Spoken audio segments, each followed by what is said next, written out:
Quick question for all photographers and videographers out there. What happens if you rent a $5,000 lens for a shoot and it gets damaged or stolen? Are you on the hook or is it covered? Most people don't think about this until it's too late. That's where Next Insurance comes in. They actually let you add rented equipment to your existing photography or videography policy.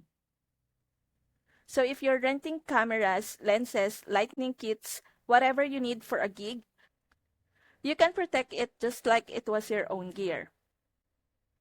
It's super flexible too. You can enter the specific gear, the rental period, and the value, and next adjust your coverage and premium for that time frame.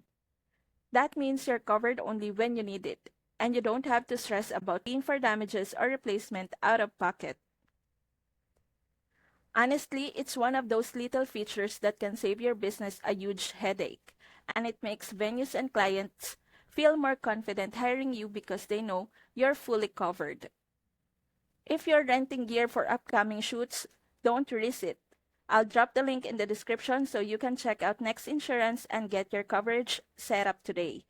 It takes just 10 minutes and you'll have instant proof of insurance ready to send to rental houses or clients. Protect your gear, protect your business.